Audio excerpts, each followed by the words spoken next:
कुरान मजीद एक ऐसी किताब है जिसमें इंसानियत की हिदायत के साथ साथ पिछली कौमों के हालात और उनके अंजामात का भी जिक्र किया गया है। फिरौन का जिक्र कुरान में कई जगह आया है, जो अपनी जालिम हुकूमत और बगावत की वजह से मशहूर है। उसकी सरकशी और अल्लाह के पैगंबर हजरत मूसा अलैहिस्सलाम से टकराव की कहानी आज भी हमारे लिए एक इबरत है। हाल ही में 3000 साल बाद फिरौन की आवाज को टेक्नोलॉजी की मदद से दोबारा बनाया गया, जिससे आज का इंसान इस दहशतनाक शख्सियत की हकीकत को और करीब से समझ सके।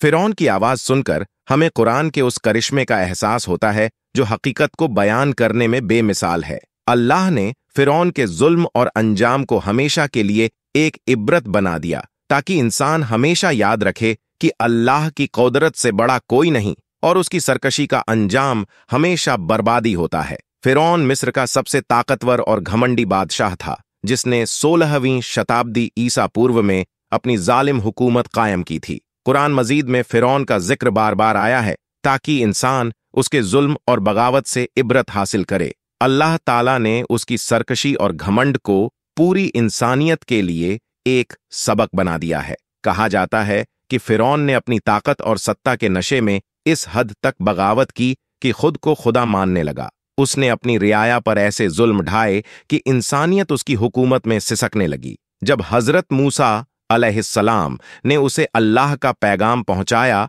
और तौहीद की दावत दी, तो उसने हक को कबूल करने के बजाय उन्हें झुठलाया और अपनी सरकशी को बरकरार रखा। इतिहास में दर्ज है कि फिरौन का अंजाम ऐसा हुआ कि अल्लाह ताला ने उसे और उसकी फौज को समुंदर में डुबोकर तबाह कर दिया। उसकी लाश को अल्लाह ने मिसाल बनाकर महफूज रखा, ताकि आने वाली नस्लें उसके अंजाम से सबक हासिल कर सकें। कुछ रिवायात के मुताबिक फिरौन का खात्मा विदेशी आक्रमणकारी हक्सोस राजवंश के साथ लड़ाई में हुआ था। अल्लाह की कुदरत और उसकी मर्जी के खिलाफ जाने वालों का यही अंजाम होता है, जैसा कि कुरान में फिरौन की कहानी से हमें सिखाया गया है। आपको जानकर खुशी होगी कि अल्लाह पाक सारी कायनात का मालिक है और उसका कोई शरीक नहीं है। कयामत के दिन अल्लाह ताला हर उस इंसान को माफ फरमा देगा जो उस पर यकीन रखता है, लेकिन वह इंसान कभी भी माफ नहीं किया जाएगा जिसने अल्लाह की जात के साथ किसी और को शरीक किया। याद रखें, इतिहास में 4 ऐसे बादशाह गुजरे हैं जिन्होंने खुदा होने का दावा किया: नमरूद, शद्दाद, बख्ते नसर और फिरौन। लेकिन अल्लाह ने इन सबके साथ ऐसा किया कि ये लोग हमेशा के लिए एक इबरत का निशान बन गए। आज हम उसी फिरौन की बात करेंगे जिसकी लाश आज 3000 साल बाद भी वैसी ही सही सलामत है। कुरान पाक के अनुसार कयामत तक फिरौन की लाश इसी तरह मौजूद रहेगी। दोस्तों, कुछ मुद्दत पहले की बात है, दुनिया का कोई भी इंसान यह नहीं जानता था कि खुदा होने का दावा करने वाले फिरौन की लाश के साथ में क्या हुआ है, यानी कि उसकी लाश कहां पर चली गई, इसके साथ में क्या हुआ होगा, इस बात के बारे में कोई भी नहीं जानता था।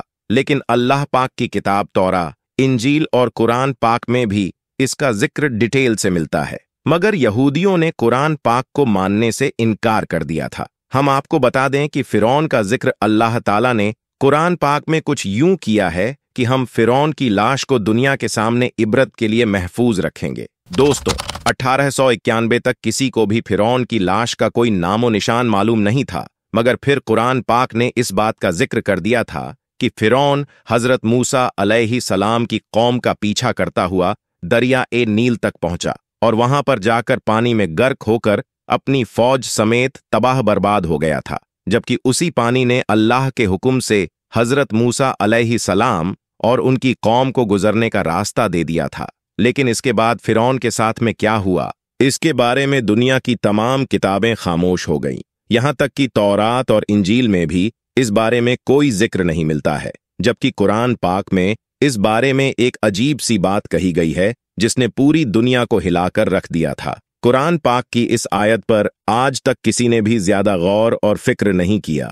खुद मुसलमान भी इस आयत को पढ़कर आगे गुजर जाते हैं, यह समझे बगैर कि इस आयत का इशारा किस बात की तरफ है। इस आयत में अल्लाह ताला क्या फरमाना चाहता है। अल्लाह तबारक व ताला ने सूअर यूनुस में इस बात का जिक्र किया है कि बस हमने तेरे जिस्म को समुद्र से निकालकर महफूज कर लिया, ताकि बाद में आने वाले लोगों के लिए तुम इबरत का निशान बन जाओ। दोस्तों, फिरौन के इस वाक़े को गुजरे हुए 3000 साल से भी ज्यादा का अरसा गुजर चुका है। 3000 साल पहले तक फिरौन की लाश समुंदर में रही। इसके बाद अल्लाह ताला ने दुनिया वालों को दिखाने के लिए कि मेरा कुरान सच्चा है, मेरे प्यारे नबी हजरत मोहम्मद सल्लल्लाहु ताला अलैहि वसल्लम का फरमान सच्चा है, यह दिखाने के लिए अल्लाह ताला ने फिरौन की लाश को समुंदर से बाहर निकालकर फेंक दिया। फिर कई दिनों तक फिरौन की लाश समुंदर के किनारे पर पड़ी रही। मगर यहां पर अल्लाह की कुदरत देखिए, इसी बीच फिरौन की लाश को किसी भी जानवर ने मुंह तक न लगाया, यहां तक कि कोई परिंदा भी उस जानिब नहीं गया। लेकिन फिर एक दिन एक मिस्री शख्स भेड़ बकरियों को चराता हुआ उस तरफ चला गया और उसने फिरौन की लाश को समुंदर के किनारे देख लिया। इसीलिए फिर उसने यह खबर मिस्र के वजीर तक पहुंचा दी। इसके बाद फिरौन की लाश को दरबार में लाया गया। फिर उस पर तहकीक के लिए उसे काहिरा ले जाया गया। वहां पर ले जाकर फिर फिरौन की लाश को जमीन के अंदर दफन कर दिया गया। मगर अल्लाह के हुक्म से जमीन ने भी फिरौन की लाश को बाहर फेंक दिया। फिर उसकी लाश को एक ताबूत में रखा गया और इसके बाद उसे मिस्र के एक म्यूजियम में रख दिया गया। तब से लेकर आज तक, यानी कि 3000 साल गुजर जाने के बाद भी आज भी फिरौन की लाश वैसे ही सही सलामत रखी हुई है। और कुरान पाक के फरमान के मुताबिक कयामत तक फिरौन की लाश ऐसे ही सही सलामत रहकर लोगों के लिए इबरत का निशान बनी रहेगी, ताकि अपने आप को खुदा कहने वालों का यह हाल देखकर आने वाली नस्लें सबक हासिल करती रहें। कहा जाता है कि फिरौन का सिर और गर्दन का हिस्सा खुला हुआ है, जबकि जिस्म के बाकी हिस्सों को एक पट्टी में लपेट कर रखा गया है। और कहा जाता है कि फिरौन की नाक का सामने वाला हिस्सा गायब है, उसे दरिया के किसी हैवान ने या किसी बड़ी मछली ने खा लिया था। फिर इसकी लाश को दरिया के किनारे फेंक दिया गया था, ताकि यह दुनिया वालों के लिए इबरत का निशान बनकर रह जाए। दोस्तों, इसके बाद से फिरौन की लाश वैसे ही रखी हुई है और हजारों साल गुजर जाने के बाद आज भी फिरौन की लाश पर गोश्त वैसे तरोताजा मौजूद है। वल्लाह आलम, यह सच है या झूठ है, मगर ऐसा कहा जाता है कि जिस म्यूजियम में फिरौन की लाश रखी हुई है, उस म्यूजियम में चूहे भी छोड़े हुए हैं, जिनको हर साल 15 मार्च के दिन फिरौन की लाश पर छोड़ा जाता है, ताकि वह फिरौन के जिस्म का बड़ा हुआ जो गोश्त होता है उसे खा ले और वापस फिरौन की बॉडी अपने असल दायरे में आ जाए। इसके बाद फिरौन की लाश की ड्रेसिंग की जाती है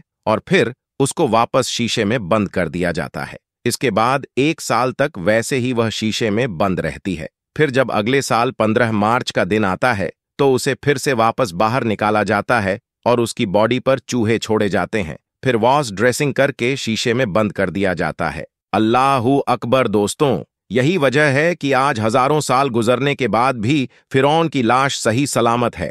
आज पूरी दुनिया अपनी आंखों से देख रही है कि अल्लाह ने किस तरह से फिरौन की लाश को महफूज करके रखा है, किस तरह से दुनिया भर के लोग फिरौन की लाश को देखने के लिए पहुंच रहे हैं। वह फिरौन जो कभी अपने आप को खुदा कहता था, किस तरह से आज उसकी मम्मी पड़ी हुई है। देखने वालों के लिए यह एक इबरत नहीं है तो फिर क्या है कि हजारों साल गुजर जाने के बाद भी फिरौन की लाश सही सलामत वैसे ही पड़ी हुई है। दोस्तों, नेशनल जियोग्राफी की तरफ से अभी एक ऐसा वीडियो सामने आया है जिसमें देखा जा सकता है कि फिरौन की लाश पर जब किसी बात को लेकर तहकीक की जा रही थी तो उस वक्त अचानक से फिरौन की लाश से कुछ आवाजें आने लगीं। कहा जा रहा है कि फिरौन की जुबान से जो अल्फाज निकले थे वह इब्रानी जबान के अल्फाज थे। समझने वालों ने बताया है कि फिरौन की जबान से जो लफ्ज निकले थे उनका मतलब पता नहीं है। कुछ लोग कहते हैं कि फिरौन की लाश अब अल्लाह अल्लाह पुकार रही है। हालांकि कुछ साइंसदानों का यह भी कहना है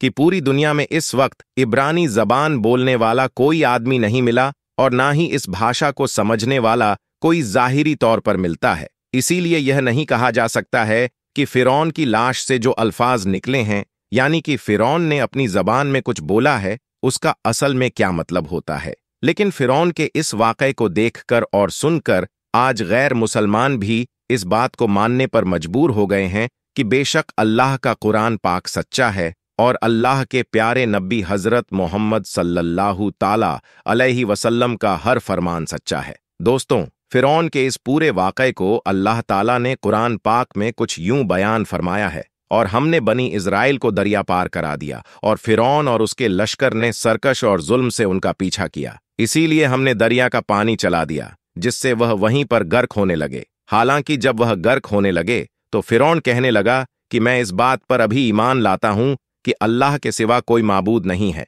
अब मैं मुसलमान होना चाहता हूं। तब उससे कहने वाले ने कहा, ऐ फिरौन, तू अब ईमान लाता है? इससे पहले तो तू बड़ा नाफरमान था, तू तो बड़ा फसादी था। आज हम तेरी लाश को हमेशा हमेशा के लिए बचा लेंगे, ताकि तू बाद आने वालों के लिए एक इब्रत का निशान बनकर रह जाए और तुझे देखकर लोग कयामत तक इब्रत हासिल कर सकें। दोस्तों, यही वजह है कि फिरौन की लाश को न ही दरिया ने अपने अंदर रखा और न ही जमीन ने अपने अंदर रखा। हजारों साल गुजरने के बाद आज भी उसकी लाश वैसे ही महफूज है और कयामत तक फिरौन की लाश ऐसे ही महफूज रहेगी और लोग इसे देखकर इब्रत हासिल करते रहेंगे। लिहाजा दोस्तों, हमें भी गुरूर और तकब्बुर से हमेशा बचकर रहना चाहिए। ईगो जो होता है वह हमारे अंदर नहीं होना चाहिए। अल्लाह तबारक व ताला से दुआ है कि अल्लाह पाक हम सबको गुरूर और तकब्बुर से बचाए और अल्लाह पाक हम सबको नेक और अच्छे अच्छे काम करने की तौफीक दे। हम अल्लाह से दुआ करते हैं कि वह हमें नेकियों की राह पर चलने, अपनी मखलूक के साथ भलाई करने और इस्लाम के सही संदेश को फैलाने की तौफीक अता फरमाए। आमीन आमीन अल्लाहुम्मा आमीन। एक बार कमेंट बॉक्स में आमीन जरूर लिखें और इस वीडियो को आप अपने दोस्तों में जरूर शेयर करें। हम मिलते हैं अगली वीडियो में, तब तक के लिए अस्सलाम वालेकुम।